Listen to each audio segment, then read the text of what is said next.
I've told this story out loud exactly twice.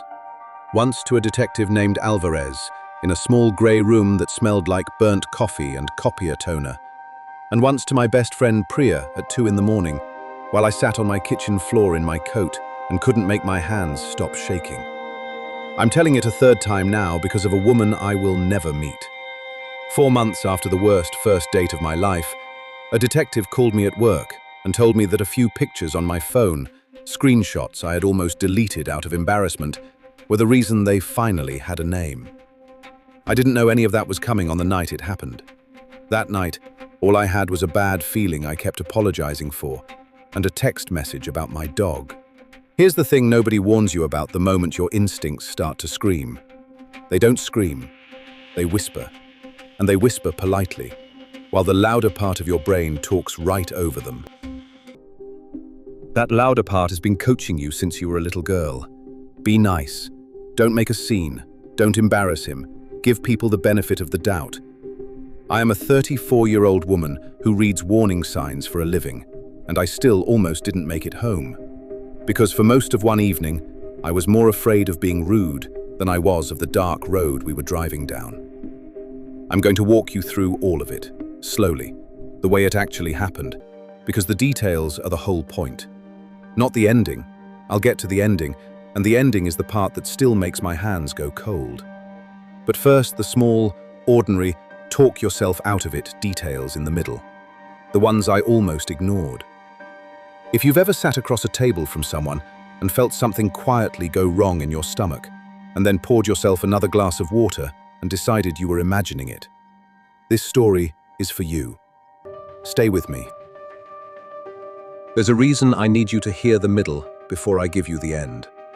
My name is Lauren, and before any of this, I would have told you without hesitation that I was a careful person. I'm a veterinary technician.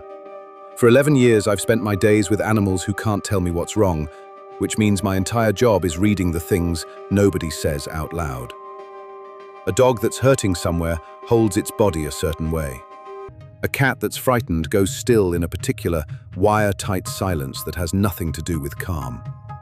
I chart it all. Every shift, everything I see, the time I saw it, no guessing and no softening. You write down the truth, even when the owner standing in the room is insisting everything is fine. I was good at it. I trusted what I saw in an exam room without a second thought. It's funny, and not in a way that makes me laugh, how fast I threw that same skill in the trash the moment the patient was a handsome man buying me dinner. I live alone, if you don't count Roscoe, and I count Roscoe. He's a 13-year-old beagle mix with a grey muzzle and one ear that never learned to stand up. And he came home with me 4 years ago, after his owner surrendered him at the clinic for being, and I am quoting the man exactly, too old to be interesting anymore. I took him to the back, and I charted his weight and his bad teeth and the cloud starting in his left eye. And then I drove him to my apartment and never once looked back. He sleeps against the backs of my knees and snores like a small broken engine, and he is, without any exaggeration, the reason a certain code word existed at all. Remember him.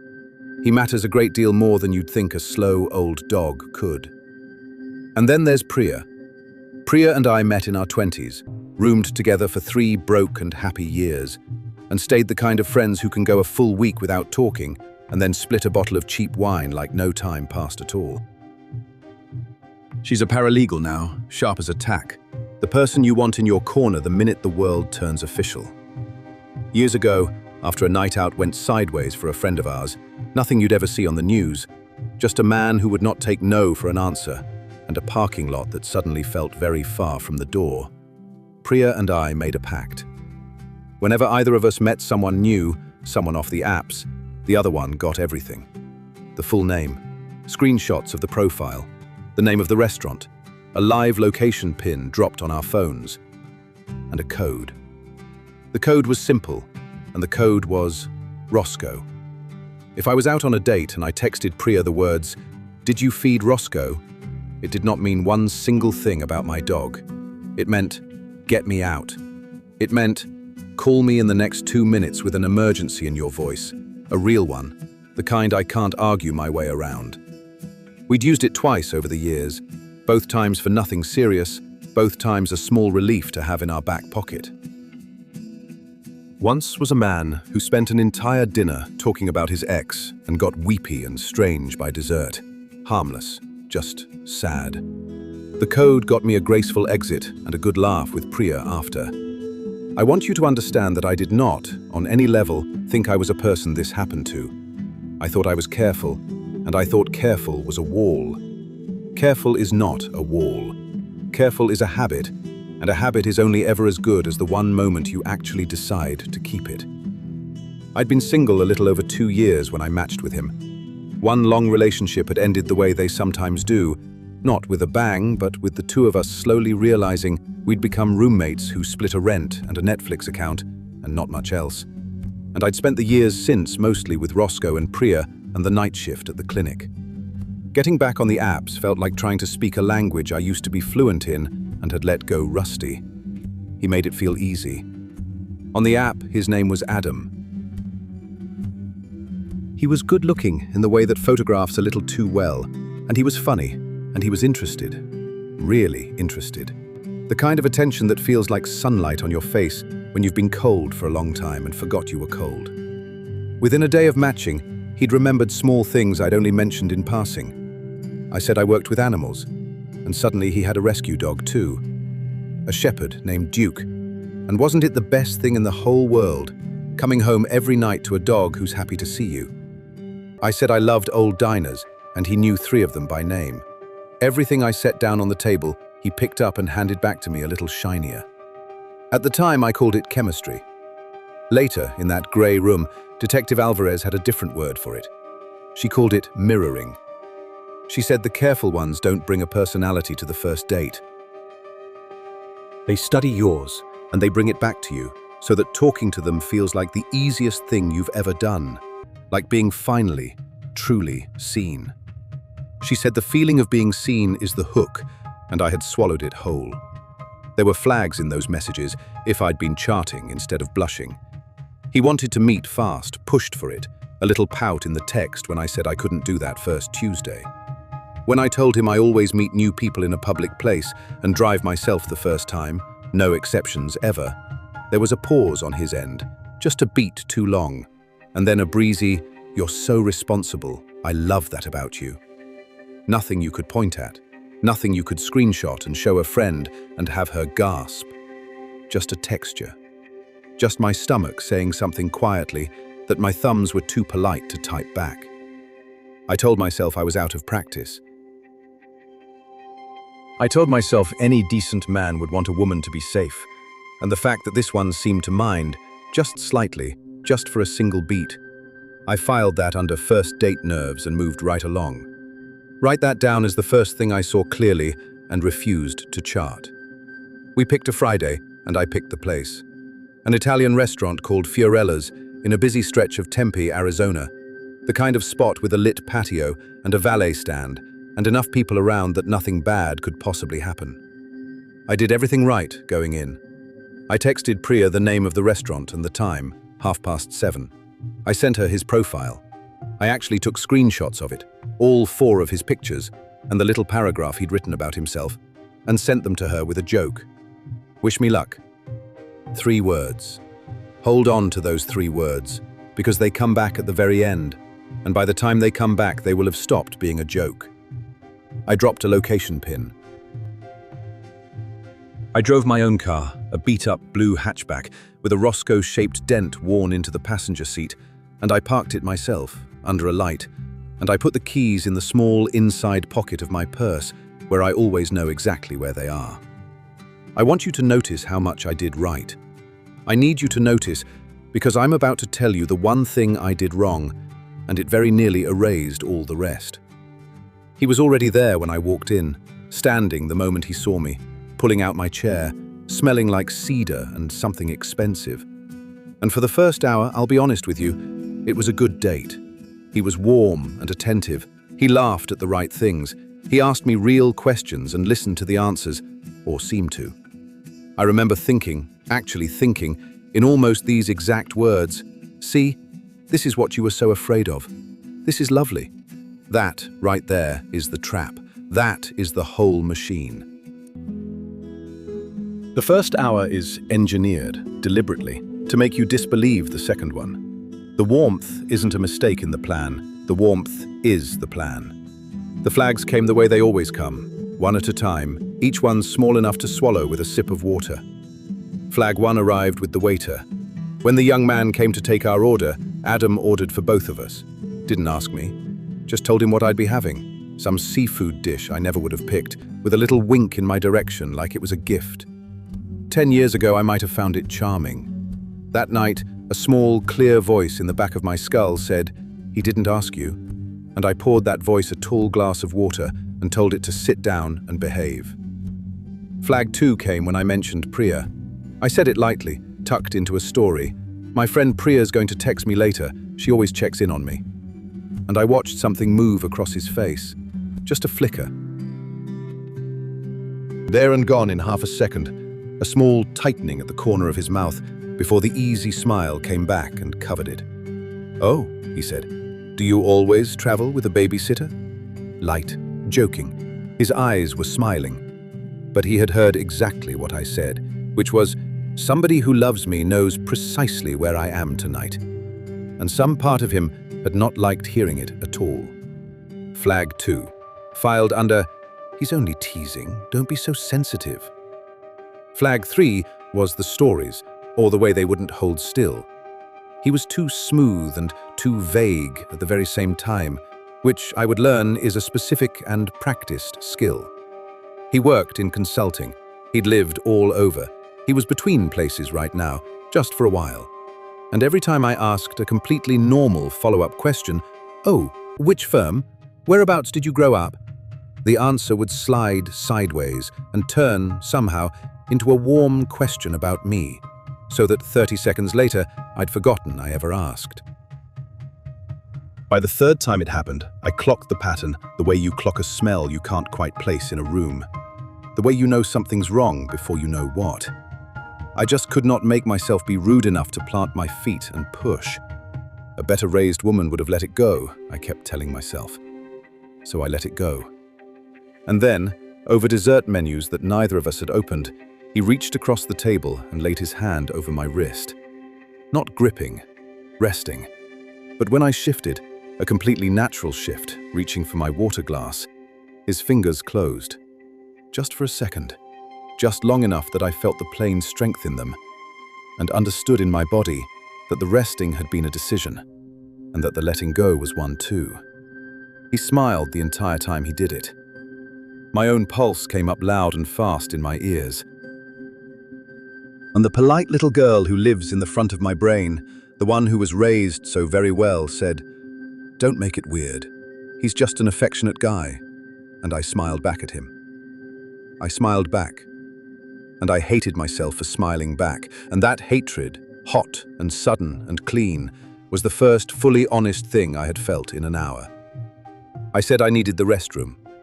Inside the stall, door locked, my back flat against it, I finally let myself feel the whole size of how badly I did not want to be at that table. I took out my phone. And this is where 2 years of a pact and 13 years of an old grey dog reached forward through time and put a hand on my shoulder. I typed 3 words to Priya. "Did you feed Roscoe?"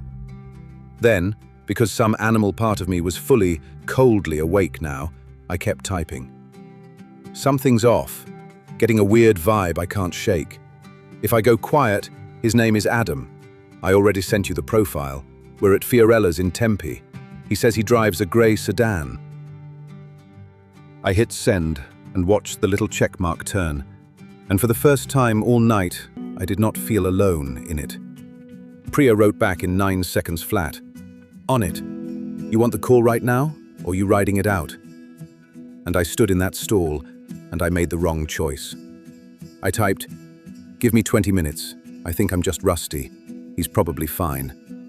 Because the date wasn't technically over, and no one had technically done anything, and I did not want to be the crazy, dramatic woman who detonated a perfectly nice dinner over a feeling in her gut. I want you to sit inside that for a second, because it is the exact hinge the entire night turns on. I had a loaded, tested, ready escape hatch, built for me by people who love me, and my very first instinct upon reaching for it was to apologize for needing it and put it back. If you're already yelling at your screen a little, good. Keep that feeling exactly where it is. Hold it, because I am about to do the precise thing you're afraid I'm going to do. And then I'm going to tell you what got me out. And then, at the very end, I'm going to tell you what those embarrassing little screenshots turned into. 4 months later, in a grey room with a detective. That last part is the whole reason this story exists. And it is better and colder and more satisfying than anything I could invent. Stay with me. We're almost to the part that matters. When I came back to the table, he had already paid. The check was gone, settled and cleared while I was in the restroom, and he was on his feet, jacket on, keys already in his hand, lit up with a new and restless energy. "There's this little gelato place I love," he said. "Best in the whole valley, only about 10 minutes from here. I'll drive us. We'll be there and back before you know it, and then I'll bring you right around to your car." And every single rule I have stood straight up and said, no. My car was 40 feet away, under a light, with my whole life sitting in the ignition. My rule, my own rule, the one I had recited to this exact man in a text message 3 days earlier, was, I drive myself. First time, no exceptions. And here was the exception, wearing a nice jacket, holding the door open, so calm and so certain that it made my no feel enormous and unhinged and unforgivably rude. "Come on," he said, when I hesitated one beat too long. "It's gelato. What, you think I'm going to kidnap you?" And he laughed, and the laugh was a dare. The laugh dared me to say the true thing out loud, which was that some animal living under my skin had been quietly screaming yes for the last hour. To say it would have been insane. To say it would have been so rude. So I did the thing you are afraid I did. I looked at that open car door, and I heard my own voice from very far away say, "Okay," and I got in his car. If you take nothing else from me tonight, understand that I am not a foolish woman. And I got in the car, and I got in it for one reason. Saying no felt worse than being afraid. His car was a dark grey sedan, clean, too clean, with that scrubbed, chemical, new rental smell of something recently and very thoroughly wiped down. I clocked the license plate on the way in without deciding to. 11 years of charting, my eyes just took it and held it the way they'd take a dog's breathing rate. He pulled out of the lot and turned right, and for about 90 seconds everything was fine. But the gelato place he'd named, I happened to know, was to the left. Left was toward the lights, toward the loud, bright stretch of Mill Avenue, where the students and the couples and the noise all were. He turned right. Right was away from every bit of that, toward the wide, dark roads that run out to the edge of town, where the strip malls thin into nothing and the desert starts, and the streetlights just quietly give up. I kept my voice light, floating the words up on the surface where the fear underneath them wouldn't show. "I thought it was back the other way." I said it like it was nothing, like a woman making idle conversation on a Friday drive, and he said, "Easy as breathing, not a hitch in it. Shortcut, avoids all the Friday traffic." And then the doors locked. Just the car, doing the ordinary thing that cars do at a certain speed. One soft mechanical thunk, the single most common sound in the modern world. I have never in my life heard anything louder. It went off in that quiet car like a deadbolt, and I understood, all at once and all the way down, that I had walked myself out of the lit public place and into the one location on earth where he had complete control, and that I had done it on my own 2 feet, smiling, so as not to seem impolite. Here is what I need you to understand about that moment, because it is the thing every movie gets wrong. I did not scream. I did not lunge for the wheel. My whole body dropped into the exact, still, wire-tight quiet I had watched settle over 1,000 frightened animals. The stillness that is not calm, that is the pure opposite of calm, that is a small, cold computer in the base of your brain running every possible exit at the same time. The road kept getting darker. The buildings kept thinning out. And he kept talking, warm and easy, about gelato, about a place he'd had it once in Rome. And every single relaxed word was doing a job. And the job was to make the screaming thing in my chest feel crazy and small and rude and wrong. And then my phone rang. Priya. Right on the 20-minute mark to the second, because that is exactly who she is. She had set a timer on my maybe. She had heard, "He's probably fine," and translated it correctly into, "She is not fine." And she had been sitting with her keys in her hand and her thumb over my name for 19 minutes, waiting.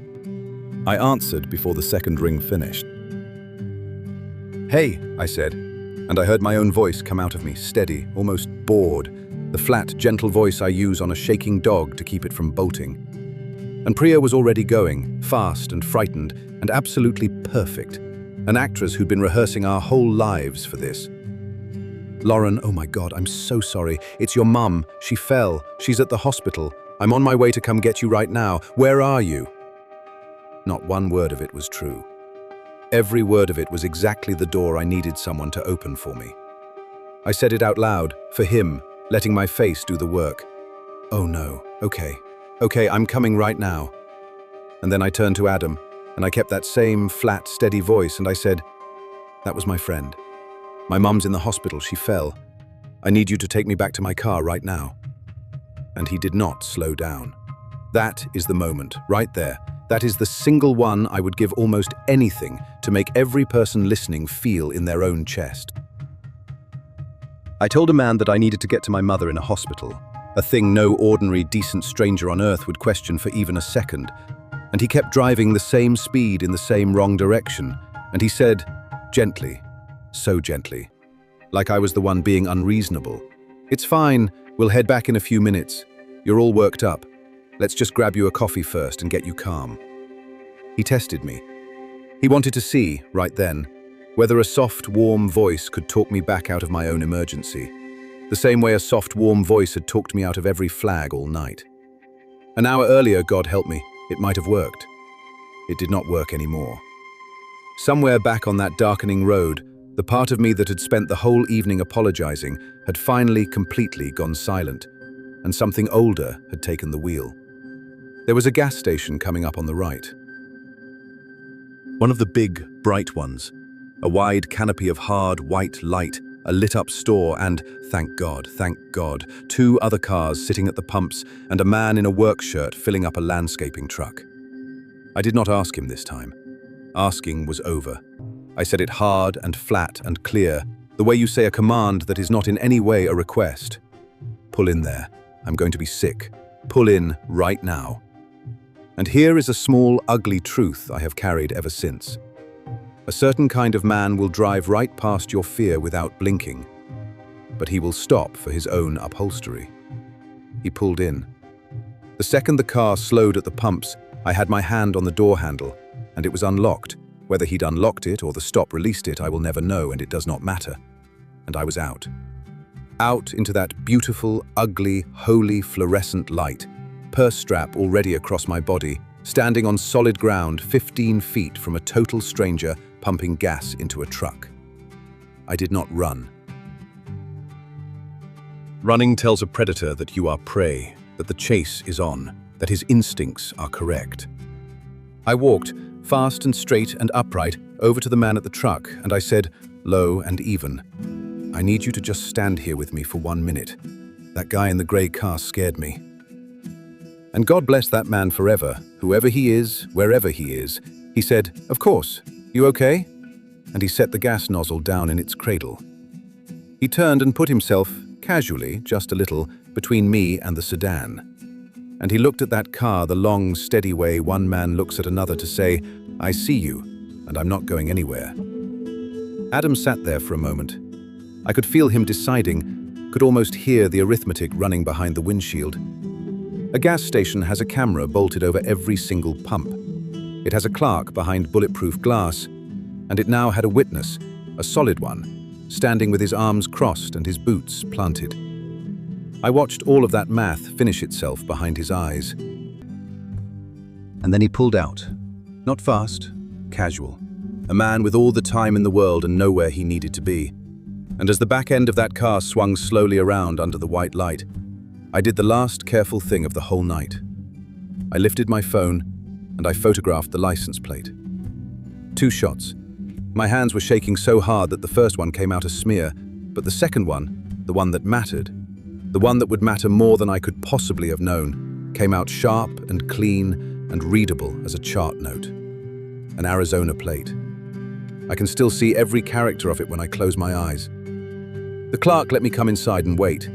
A tired kid of maybe 19 who took one single look at my face through the glass and buzzed the little side door open without making me explain a thing, and let me stand back there behind the counter, where it was bright and locked and safe. Priya got there in 11 minutes. She'd already been in her car, already driving hard toward Tempe, on nothing in the world but the words, "Did you feed Roscoe?" Because that was the pact, and the pact was real. And it turns out the whole time I thought I was being paranoid, I had actually just been building the thing that would save my life. She came through that door like something out of an old story and put both arms around me. And only then, only with her holding me upright in a gas station that smelled like burnt hot dogs and pine cleaner, did I finally, completely, start to shake. We went back for my car the next morning, in the daylight, together, and it was sitting right where I'd left it under its light, dew on the windshield, dumb and safe and blue. That first night I dragged my blanket down to the floor and slept beside Roscoe's bed, with one hand flat on his warm grey side, feeling him breathe, in and out, in and out.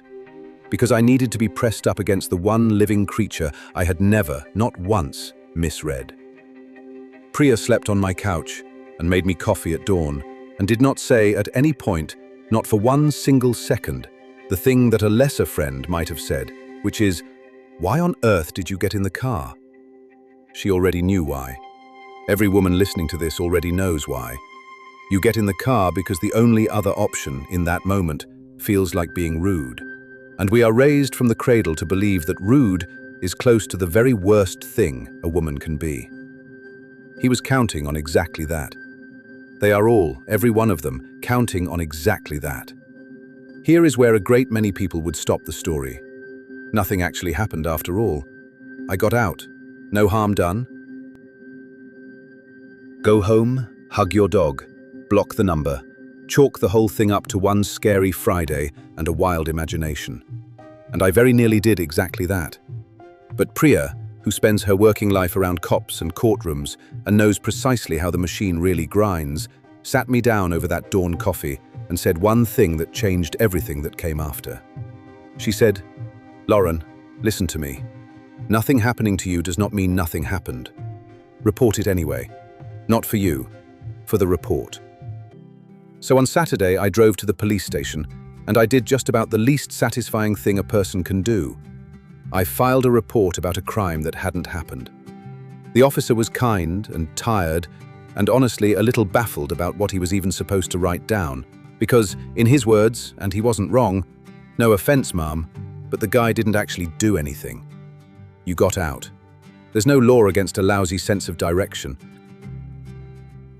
And he was right, technically, which is the very worst kind of right there is. But I had come coached. I said, "I understand completely, and I would still like a report on file, with a number, please." And then I made him take all of it. I gave him the screenshots of the profile. I gave him the 2 photographs of the plate. I gave him the name Adam, and the restaurant, and the time, and the road, and the make of the car, and the gas station where there would be video on a hard drive somewhere. I made that tired man write down every single piece of it. He gave me the report number on a little printed card, the way you'd hand somebody a receipt for a return they were never going to make. And I could see plainly in his face that he believed it would live in a drawer, untouched, forever. 2 things happened over the following week that felt like absolutely nothing at the time and turned out later to be everything. The first thing was that I reported his profile to the app, and within a day, it was gone. Pulled, deleted, vanished. Whether by him or by them, I never found out and never will. Which meant that the only surviving record anywhere on Earth of Adam's face, his 4 careful photographs, his little paragraph, The exact shape of the bait he used existed in one single place. The screenshots I had sent Priya as a joke before the date. Wish me luck.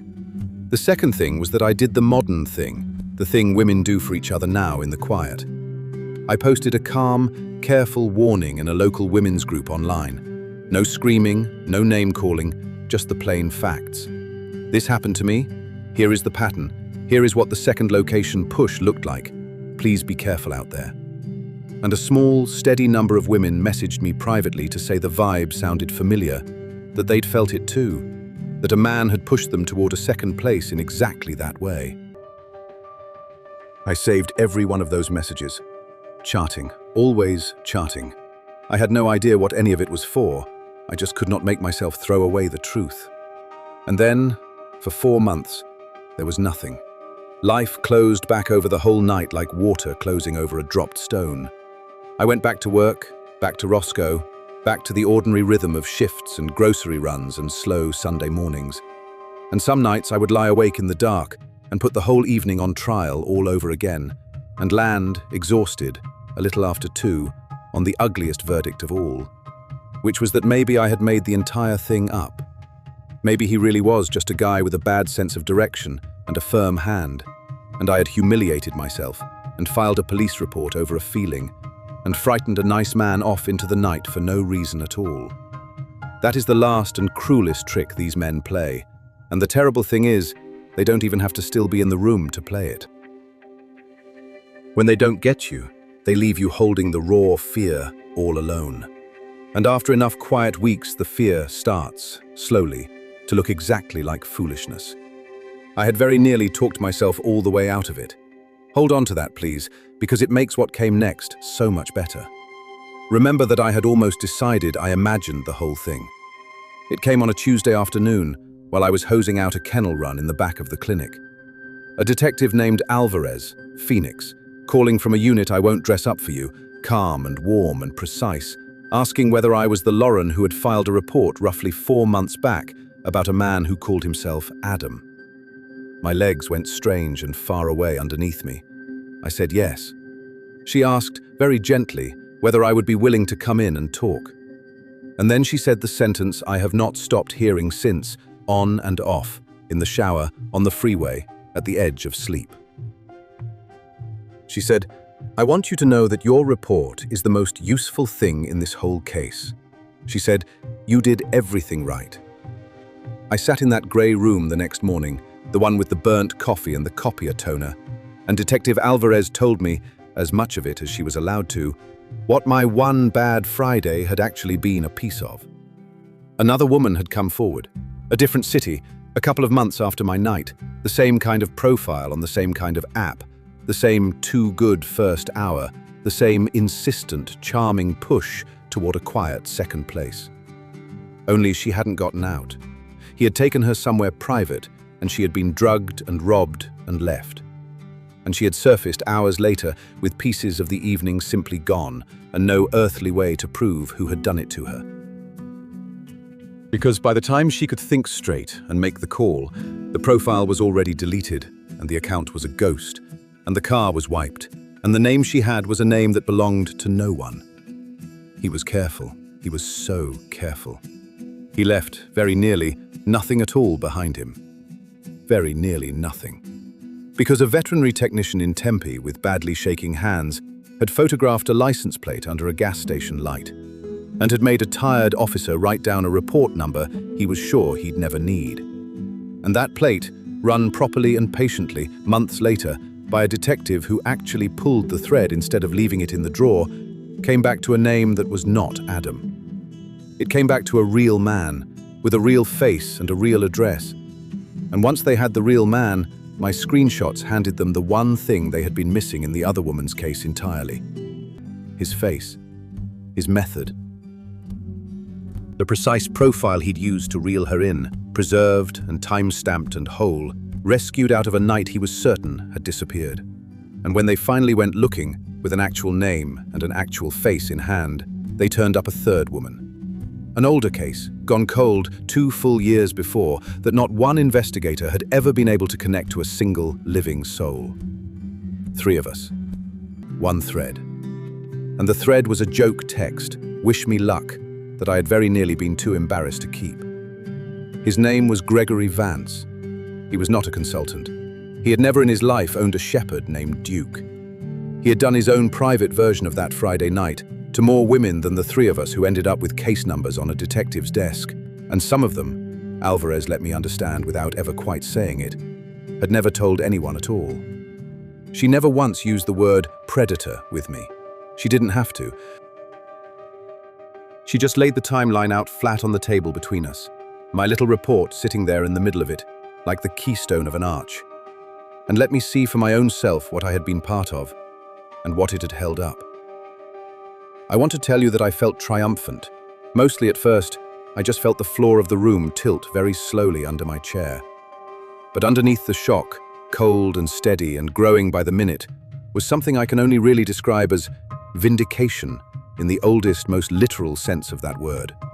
The feeling of a truth you had let yourself be talked out of turning out, after all, to have been true the entire time. Every single flag I had swallowed at that table with a sip of water had been dead accurate. The ordered dinner, the flicker at Priya's name, the hand closing on my wrist, the wrong turn, the way he tested my mother in the hospital. My body had read that man correctly inside the first hour, cover to cover, and the only real mistake I had made all night was sitting there politely arguing with it. I had not imagined one thing. I had charted it, and the chart held up in a way that mattered. So here is what happened next, because I know that is what you came all this way for. After sitting with me through the middle, through the wrong turn, and the locked doors and the long, dark road, you have more than earned the end. And here is the cold, quiet, satisfying part, the part I have come to love. Everything that finally finished this man was made of paper, a report nobody wanted, a license plate, a handful of screenshots I had almost deleted out of shame. Gregory Vance was arrested at his apartment on a Thursday morning. With 3 women's cases stacked one on top of the other, and a license plate that put his car exactly where 2 of us swore it had been, and my preserved screenshots turning his deleted, wiped, meticulous, careful trail back into a face with a date stamped on it. The evidence was not the kind of thing a man talks his way out of. His own lawyer clearly knew it. A little under a year after that phone call at the kennel, he pleaded to charges spread across all 3 cases, the language of it long and clinical and read into a record, felony counts stacked up like cordwood, and a judge sentenced him to 14 years. The women whose cases had gone cold, who had spent years not knowing, got to finally stop wondering who and stop wondering why.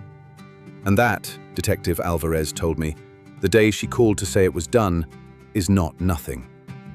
For some of them, she said, the wondering had been the very worst part, worse even than the night itself. To be handed a name and a face and a locked door with him on the far side of it, she said, lets a person finally set down a thing they have been carrying with both arms for years.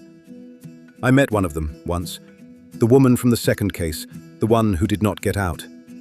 We had coffee, at my nervous request and her braver yes, in a bright, loud, crowded place at 11 in the morning, because neither one of us is ever going to love a quiet room with a stranger again as long as we live.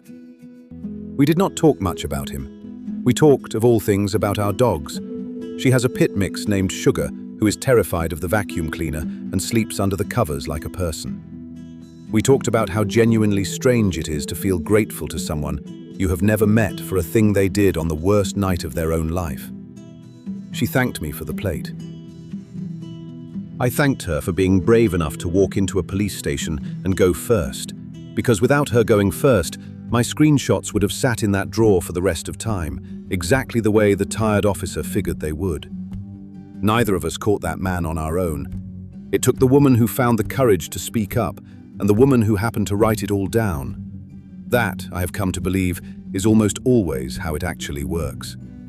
I'm not going to stand here and lecture you because I hate being lectured, and because if you've listened this long, you are plainly not a person who needs it. But I promised you at the start that the details were the entire point. So let me leave you with the 2 that matter the most. The first is this. The danger is almost never at the first place. It is at the second one. The restaurant is public and lit and full of witnesses, and that is the precise reason he was so smooth and so desperate and so relentlessly insistent about the gelato. Everything real, everything he actually wanted, was always going to happen 10 minutes down a dark road. And the whole beautiful evening, the charm and the mirroring and the ordered dinner and the warm hand on my wrist, was just the machine built to move me from the safe place into his car. You never, ever have to go to the second location. Not to be nice, not to be sure, not to avoid a scene. No is a complete sentence all by itself, and your own car, parked under a light, is worth more than any man's opinion of your manners. And the second thing is the feeling, the quiet one, the one that only ever whispers, while the polite committee in the front of your mind shouts it down. I threw mine in the trash for an entire hour, because I had been carefully taught that a woman's real job is to be pleasant and easy to be around. It is not. Your job on any given night is simply to get home. The fear of being rude is the exact lever these men reach for every single time, because it works so reliably on the very best of us. The kind ones, the accommodating ones, the give him the benefit of the doubt ones. Being rude is entirely survivable.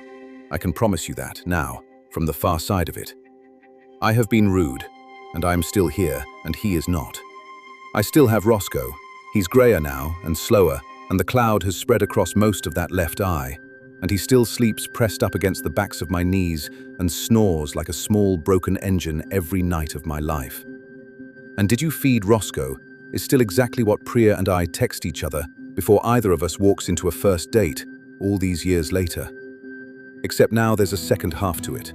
Now, when I get home, when I am safe behind my own locked door with my own old dog at my feet, I text her 3 new words that have quietly become their own small ceremony between us. Fed him. Home. My headlights point the right way these days, toward my own street and my own door and my own snoring dog, and I earned every single one of those ordinary, boring, priceless nights by learning the hard and terrifying way to turn the car around the very second the road ahead of me goes dark. I have taught the Roscoe code to 11 other women since that Friday. 2 of them have already had to use it. Both of them got home. If you made it all the way to the end with me, thank you, truly, for staying through the middle. Because the middle is exactly where the lesson lives. If this story got into you the way it still lives in me, do me one small favor and hit that like button and subscribe, because it genuinely does help these reach the one person who needs to hear the part about the second location tonight, before their own Friday. And I honestly want to know what you think. Be dead honest with me. Would you have gotten in his car to keep the peace and not make a scene? Or would you have trusted the bad feeling in your gut and walked away across that parking lot? What is the one first date rule you will never, ever break, no matter how rude it feels in the moment? Tell me down in the comments, because somebody scrolling past needs to read it. And I'm always curious where you're all listening from tonight, so drop your state and your age down there too. And if you happen to have a Roscoe of your own asleep at your feet right now, give him a good scratch behind the ears from me. Stay careful out there. I'll see you in the next one.